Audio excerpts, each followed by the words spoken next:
Agora já nos encaminhando para a última fala de hoje, com o professor Guilherme Carvalho Passos. Ele vai tratar um pouco sobre Lembrar para não se repetir, o retrato pelo cinema das violações de direitos humanos do século XX, a partir do filme A Promessa. O professor Guilherme é mestrando pelo Programa de Pós-Graduação de Direito da PUC do Paraná e é servidor do Tribunal de Justiça do Paraná. Oi, Gui. Oi, boa noite a todos e todas. Cumprimento todos e todas na pessoa da Arie. Agradeço a possibilidade de participação aqui no evento. Eu estou tentando abrir só um minutinho.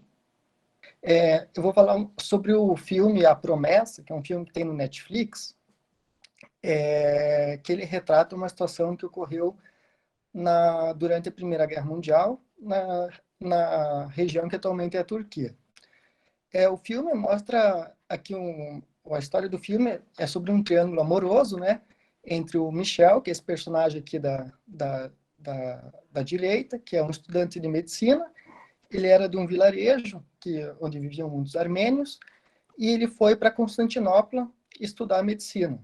E ele ficou hospedado na casa do tio dele, e na casa do tio dele ele conheceu a Ana, que era uma artista e que era tutora dos filhos do tio dele. E essa Ana era namorada do Chris, que é um jornalista dos Estados Unidos. Mas eu não vou falar sobre o triângulo amoroso, eu vou falar sobre outra coisa que o filme retrata, que é o genocídio armênio que aconteceu nesse período. Primeiramente, eu vou falar um pouco sobre quem são os armênios, né? Os armênios, eles são um povo milenar, que eles possuem uma língua e um alfabeto próprio, e que eles habitam a região da Eurásia, que é a região aqui na foto da esquerda, aqui, que fica aqui entre a região da Turquia, um pouco ao sul da Rússia e ao norte do Oriente Médio. E o reino da Armênia foi a primeira nação a adotar o cristianismo como uma religião de Estado, em 301 depois do Cristo. O povo armênio sempre sofreu com vários estados dominaram ali a região, né? Então eles se submeteram a vários outros estados, né? E um deles foi o Império Otomano, que é de religião islâmica, e por volta do século VI, né, a Armênia foi englobada pelo Império Otomano. E os armênios, eles eram considerados no Império Otomano como cidadãos de segunda classe. Eles não podiam, por exemplo, portar armas ou servir ao exército. Mas apesar de todo esse preconceito que eles sofriam, essa distinção, eles conseguiram prosperar economicamente, né? E vários armênios eram comerciantes profissionais liberais. Aqui à direita tem a foto do alfabeto da Armênia, embaixo aqui a bandeira da Armênia. E no início do século XX, ocorreu, né, que o Império Otomano ele possui vários povos. Ele era abrangido por vários povos, como turcos, curdos e também os armênios. Mas só que daí os turcos, eles começou uma onda de nacionalismo, assim como estava ocorrendo no resto da Europa, né, uma onda de nacionalismo. E os turcos aí queriam realizar uma turquificação do Império Otomano. E para realizar essa turquificação, eles queriam daí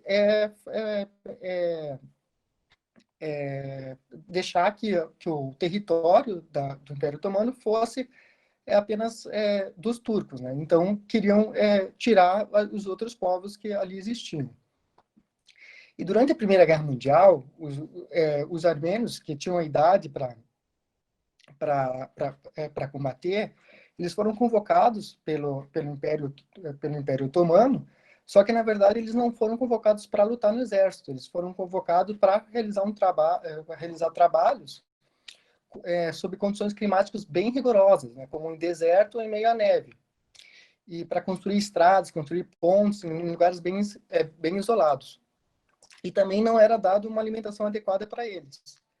E, em razão disso, muitos armênios que passaram por essa situação acabaram morrendo nesses locais, em razão da falta de alimentação ou dos trabalhos extenuantes, ou então até mesmo porque vários oficiais do Exército acabavam matando depois esses trabalhadores, né? E aqui tem um mapa aqui à esquerda aqui sobre a Europa no período de 1914, né, que foi a Primeira Guerra, que o Império Otomano ele se aliou à Alemanha, né, e para formar a Tripla Entente, né, junto com a Itália. E daí a Rússia também tinha uma disputa com o Império Otomano. E os turcos acusavam os armênios também que eles estavam traindo o Império Otomano e que eles estavam facilitando a vida dos russos, né? E essa foi uma das justificativas para ser realizada em 29 de maio de 1915, uma lei temporária de deportação que permitia que os militares deportassem quem considerasse uma ameaça à segurança nacional. E, e com base nessa lei, vários armênios, né, que viviam na capital Constantinopla e em outras cidades foram deportados, né? Aqui nessa foto aqui debaixo, da direita, dá para ver um trem ali com muitas pessoas. Nesses trens, eles eram deportados, enviados para cidades bem distantes, né? E no dia 24 de abril de 1915, muitos intelectuais armênios também foram presos, sem nenhuma acusação, em Istambul, e vários deles foram mortos depois. E o que estava ocorrendo lá no Império Otomano, naquela época, os oficiais entravam em várias vilas, em várias cidades, e ordenavam que os armênios tinham que pegar os seus pertences, né, e fazer uma coluna e começar uma marcha, né, e uma marcha em direção a uma cidade distante, porque, né, que eles estavam sendo deportados para outras cidades. E primeiro eles eram levados os homens, né, para fora da cidade, e depois esses homens eram roubados e assassinados, e posteriormente eram chamadas as mulheres e as crianças que também eram encaminhadas a pé para as cidades distantes, e acabavam morrendo durante esse caminho, né? Muitos delas. Algumas mulheres também foram escolhidas e levadas para serem estupradas, né, pelos soldados turcos, ou então por milícias que estavam atuando naquela região naquela época. Estima-se que nesse período foram 1,5 milhões de armênios entre mortos e deportados, que é cerca de 2/3 da população armênia que existia na época, né? Ou seja, um número muito grande. Daqui eu trouxe aqui algumas fotos sobre alguns registros, né, do chamado genocídio armênio, que algumas mulheres sendo crucificadas, né, outros armênios sendo enforcados, e aqui a foto aqui debaixo daquela coluna que eu mencionei, né, que os armênios eram retirados das suas casas e eram enviados para formar uma coluna para serem encaminhados para cidades distantes, né? E o filme retrata bem isso, né, que tem um momento que a milícia, os militares ali entram na casa das pessoas e falam que eles têm que sair, né, que tem que evacuar a casa e deixar os bens, né? Então, daí, o termo genocídio, que foi criado pelo jurista polonês Rafael Leckin em 1954, na sua obra, que a tradução é o Governo do Eixo na Europa Ocupada. E uma das razões para a criação desse termo foi o que ocorreu no Império Otomano contra os armênios nesse período, no período da Primeira Guerra Mundial. E também outro fato, né, que motivou a criação desse termo foi o Holocausto judeu que ocorreu na Segunda Guerra. E o prefixo grego, genus, quer dizer raça e tribo, e o sufixo latino, sídio, que deriva do vocábulo cadere, que significa matar.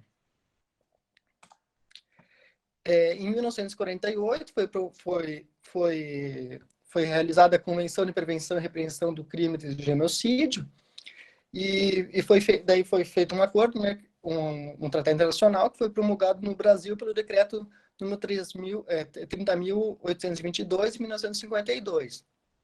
E de acordo com esse tratado, né, as partes acordaram que o genocídio é um crime que pode ser cometido em tempos de guerra ou de paz, e é um crime contra o direito internacional.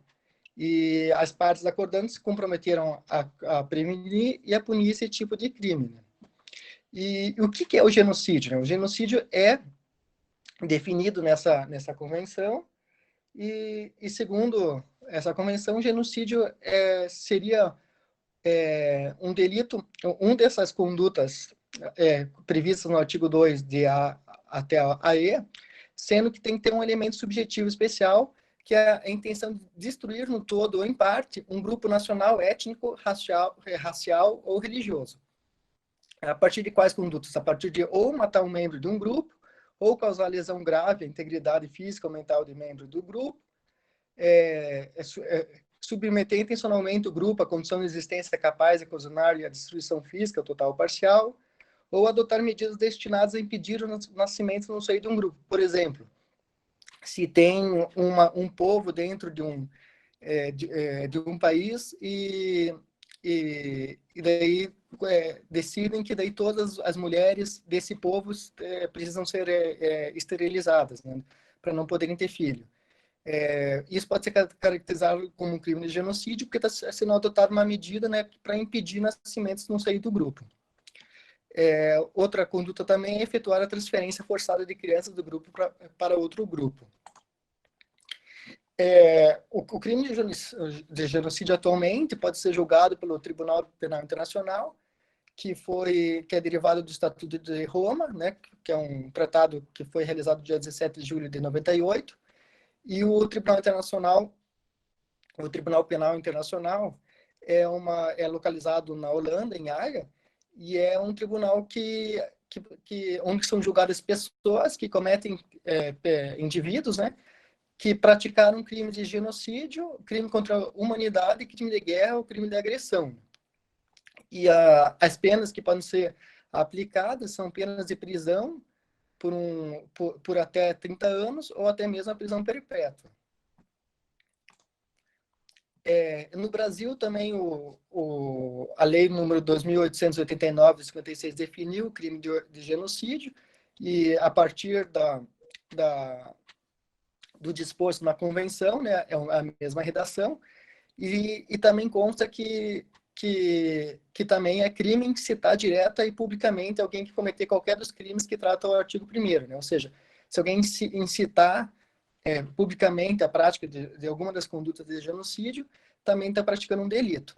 E a Lei de Crimes Hediondos de 1990 estabeleceu que o crime de genocídio é considerado hediondo.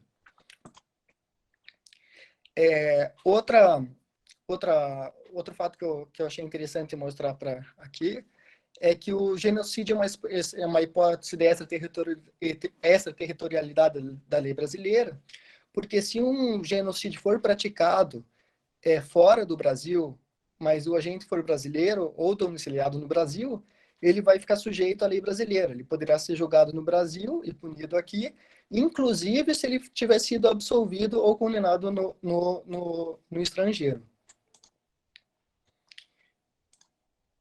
Em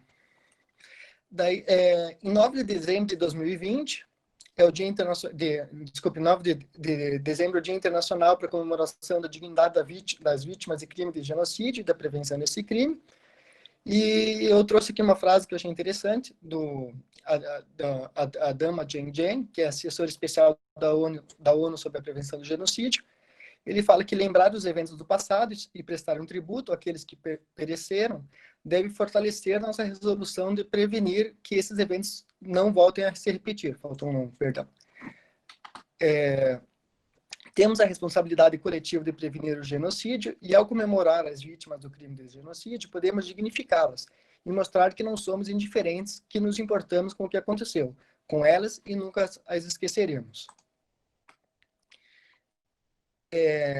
Apesar, né, de tudo que ocorreu naquele período da Primeira Guerra Mundial, que foi demonstrado no filme A Promessa, e que eu mostrei rapidamente aqui na apresentação, a Turquia atualmente ainda nega a ocorrência do genocídio e ela incentiva intelectuais a publicar estudos que mitigam o ocorrido.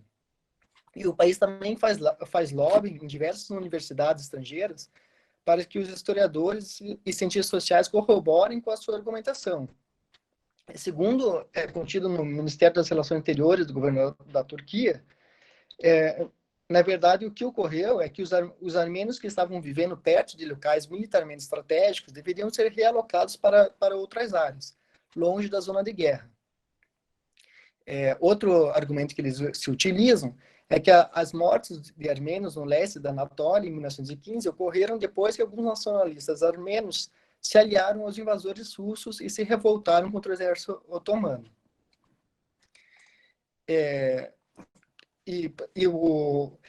Inclusive, na Turquia, tem um escritor turco que ele foi laureado pelo Prêmio Nobel de Literatura, Orhan Pamuk, não sei se a pronúncia é assim. Ele foi, inclusive, processado por violar, né, o artigo 301 do Código Penal turco, que se refere a insultar a Turquia, ao dizer para um jornal estrangeiro que o Império Otomano, né, a Turquia, foi responsável por massacres que mataram armênios e curdos, né? Apenas por afirmar isso, né, ele foi então processado criminalmente. Então, esse é outro tema que entra também, que eu achei interessante tocar aqui, né, que acho que relaciona com o direito, a questão da liberdade de expressão e o negacionismo, né? Inclusive porque na França foi tentado fazer uma lei para que declarava ser crime o negacionismo do genocídio armênio, mas a Corte Constitucional Francesa declarou que seria inconstitucional tal lei, né? Então essa lei acabou não entrando em vigor. Então daí entra essa discussão, né, sobre a liberdade de expressão e o chamado discurso de ódio, né? Porque em alguns países, por exemplo, a negação do Holocausto é considerado crime de ódio, né? E é punido. E tem vários países que também não reconhecem o genocídio armênio, como inclusive o Brasil e os Estados Unidos, né? Que eles não reconhecem por questões econômicas e geopolíticas, né? E, na verdade, são bem poucos países que reconhecem, acho que são 23 países, mas apesar de não reconhecer, na cidade de São Paulo tem um monumento em homenagem às vítimas, em homenagem ao povo armênio, esse monumento aqui, essa foto aqui. E então, assim, como o filme fala de genocídio, eu trouxe também um fato aqui perguntando se já houve genocídio no Brasil, né? Porque antes eu imaginava que nunca tinha acontecido, né? Quando eu fui pesquisar para falar sobre o tema, daí descobri que já teve uma condenação por genocídio aqui no Brasil. Foi um caso que ocorreu em 1993, quando garimpeiros ilegais atacaram uma aldeia do povo indígena Yanomami e mataram 16 pessoas, entre mulheres e crianças e idosos, retalhando com facão as vítimas, né? O líder do massacre, que é chamado massacre Hashimu, não sei como se pronuncia, ele foi condenado na Justiça Federal pelo delito de genocídio. E é interessante esse caso também, porque ele foi condenado pela Justiça Federal e não pelo Tribunal do Júri, porque por ser considerado que o crime de genocídio, o bem jurídico principal não é a vida em si, mas a coletividade, né, o grupo étnico, né, e a coletividade. Por isso que ele não foi julgado pelo Tribunal do Júri. E no caso até teve a discussão se na verdade seria o caso de concurso de crimes ou não, mas como ele só estava respondendo pelo genocídio, então acabou mesmo sendo julgado pelo juiz singular. E aqui tem a decisão do STJ, que diz aqui que o bem jurídico tutelado não é a vida em si mesmo, mas sim a vida em comum do grupo de homens ou parte deste, ou seja, da comunidade de povos. E um fato interessante, até que quando eu estava pesquisando isso, que o líder desse massacre, ele foi condenado, cumpriu a pena, e agora em julho de 2020 ele foi preso novamente em Roraima, novamente fazendo garimpo ilegal, né? E daí eu trouxe também outros filmes que eu acho interessante, que demonstram violações de direitos humanos ocorridas no século XX. Esse Hotel Ruanda, que demonstra a questão ali que tinha um conflito étnico, né, em Ruanda, e até é bem interessante que nessa semana o personagem principal, que era o dono do Hotel Ruanda, que abrigou, acho que 2.000 pessoas da outra etnia que estava sendo perseguida, acabou sendo preso e sob acusação de terrorismo. Outro filme interessante é esse Jojo Rabbit, também não sei como se pronuncia corretamente, mas fala sobre ali, a Segunda Guerra Mundial, né, sobre a perseguição nazista aos judeus, né, bem bacana. O filme Hannah Arendt também eu acho bem bacana, sobre o julgamento de Eichmann, né, que ocorreu. O Menino de Pijama Listrado, que também fala sobre o Holocausto Judeu. E agora filmes brasileiros que tratam sobre o período da ditadura. O Batismo de Sangue, que conta a história do Frei Beto. A Zuzu Angel, que fala sobre a história de uma mãe que estava em busca do filho que foi desaparecido pela ditadura. E outro filme também, O Ano que Meus Pais Saíram de Férias, né, que na verdade não saíram de férias, tinham sido desaparecidos em razão da ditadura. E então, na verdade, assim, com a minha apresentação, eu queria assim, só demonstrar, né, algumas das violações de direitos humanos que ocorreu no século XX e mostrar como o cinema, né, assim como a literatura, auxiliam muito para o desenvolvimento da empatia, né, que a gente consegue se colocar no lugar dos outros e perceber como as coisas são horríveis, né, como algumas atitudes são horríveis, né, como essas violações de direitos humanos que ocorreram no século XX. E daí eu trouxe daí uma frase de um escritor que eu gosto muito, o Amos Oz, que ele diz o seguinte, que esse mundo está se tornando mais sombrio. E quando eu me pergunto por quê, qual é o principal motivo de que o nosso mundo está se tornando mais nublado e sombrio, acho que um dos principais motivos é que todos nós nos afastamos cada vez mais dos horrores do século XX. Nós esquecemos. Durante 50 ou 60 anos, muitos milhões de pessoas tinham medo do fanatismo, do racismo, do ódio cego, do radicalismo desenfreado. Esse foi o presente que Hitler e Stalin nos deram. Agora, este presente está passando do prazo de validade. As pessoas não têm mais medo de serem descaradamente racistas, fanáticas, extremistas, violentas, cheias de ódio. Eu acho bem interessante que na verdade, assim, está bem contextualizado atualmente essa frase, né? Porque, infelizmente, a gente ainda vê que como ainda existe, né, e está muito forte o racismo, né? O fanatismo, então, nem se fala, né? O fanatismo tanto religioso como político, e que eu acho que daí o cinema, a literatura nos auxiliam muito esse combate, esse fanatismo que pode gerar tantos problemas, né? E gera tanta violência. Daí que as referências que eu tirei, além do filme, alguns artigos, e agradeço aí. Obrigado. Bom, obrigada, professor Guilherme. Agora a gente abre para os debates, né? Eu gostaria, inclusive, até de fazer um comentário a respeito da sua fala, que tem bastante a ver com a perspectiva humanista, né? Que a gente trabalha no Direito e Literatura, que é a primeira fase desse movimento, que é a partir da qual a literatura ela tem, né? E também o cinema tem esse poder de humanizar, né? De conferir maior empatia para quem assiste, para quem lê, e quanto maior for a descrição dos fatos, a descrição dos personagens, mais fácil se torna de a gente conseguir entrar no papel, né? E também em relação aos monumentos que você falou, que eu até achei bem interessante, porque eu tinha até comentado no início, quando o professor Valnei iniciou o curso, porque a arte ela tem esse poder, né, de representar processos de resistência, né, de denúncia aos direitos humanos. Tanto que a gente tem vários exemplos de monumentos, né, que foram construídos para evidenciar, para deixar marcado essa denúncia aos direitos humanos, né? Então é bem interessante mesmo como a arte ela é usada para demonstrar essas violações, fazer essas denúncias, né?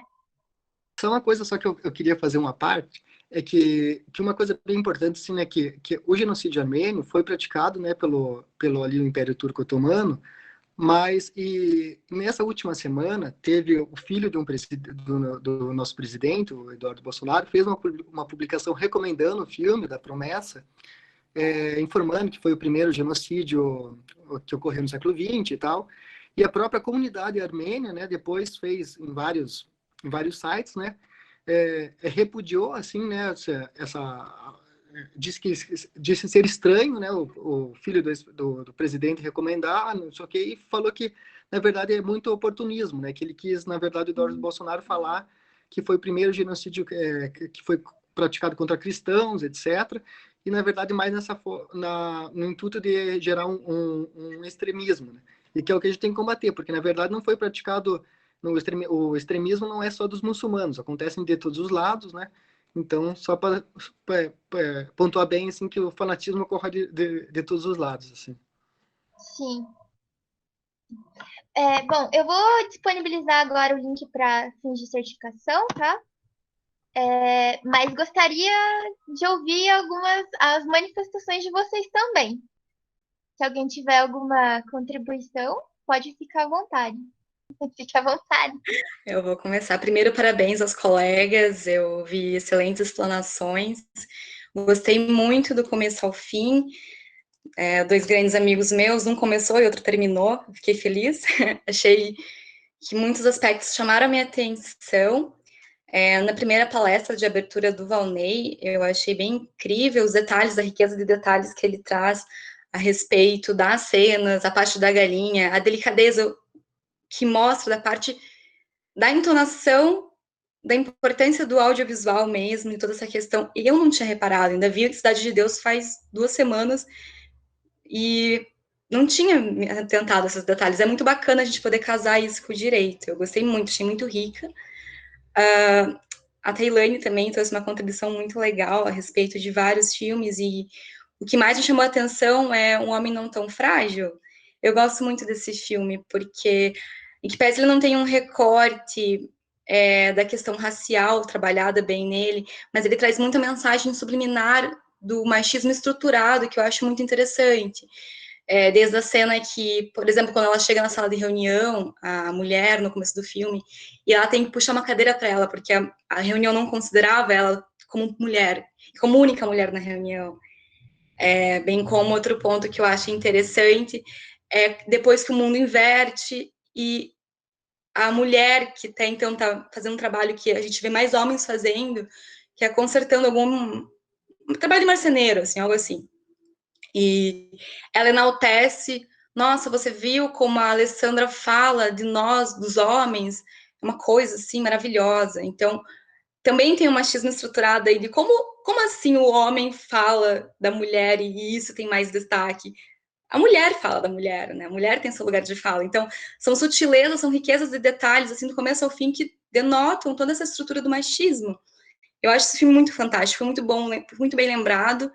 A questão também do Jackson e da Paula, trabalhado sobre a obra dos Miseráveis. Eu sou muito fã do Victor Hugo, acho fantástico. Fez um trabalho bem a fundo, eu gostei muito. Foi uma aula, assim, foi bom relembrar o direito penal, a gente se afasta um pouquinho, né, depois que se fragmenta na vida profissional. E fechou com o Gui aí, que eu achei fantástico também. Tanto ele quanto o Vanei fizeram um apanhado histórico que eu valorizo bacana. E sem me esquecer, né, da aula introdutória da professora Miriam e da Camila a respeito do direito, cinema, direito como cinema, e tudo que eu achei muito bacana.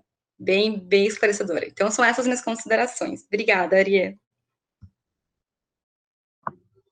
Eu que agradeço, Nicole, pelas contribuições, pelo feedback também. Se alguém mais tiver alguma consideração. Vou aproveitar para falar também. Que eu sempre estou por aqui e nunca falo nada.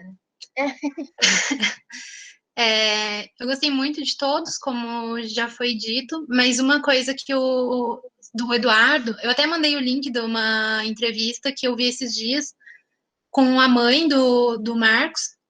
A entrevista, assim, é pesadíssima, eu chorei do começo ao fim, mas ela é sensacional, porque mostra isso que o documentário traz, que existe uma ideia forjada de que as crianças que estão nas favelas não têm interesse na educação, e a mãe dele fala exatamente o contrário. Ela fala, não, eles era ele que se esforçava para ir no horário certo, era ele que acordava. O dia que eu coloquei o relógio para despertar e que ele atrasou, ele ficou brabo comigo. Então, tipo, ela fala, e a gente vendo no documentário, são várias crianças falando, e ali é justamente ela falando sobre o filho dela e comprovando aquilo. A entrevista tem outro foco, que é sobre as fake news que surgiram depois da morte dele, mas a mãe ressalta bastante essa parte da educação, que é bem forte, assim, o que ela fala. E esse documentário eu não conhecia, e eu assisti hoje para participar aqui, e eu chorei do começo ao fim. Muito, muito bonito. Muito triste, né? Dos outros, eu gostei de todos, mas eu não tenho comentários específicos. Obrigada, Gabriela. A gente sempre conta com a sua participação também, porque a gente sempre vê que você está presente. É que normalmente eu fico trabalhando e ouvindo ao mesmo tempo, daí não é sempre que eu consigo falar alguma coisa. Mas obrigada pela participação, tá? Imagina, eu que agradeço.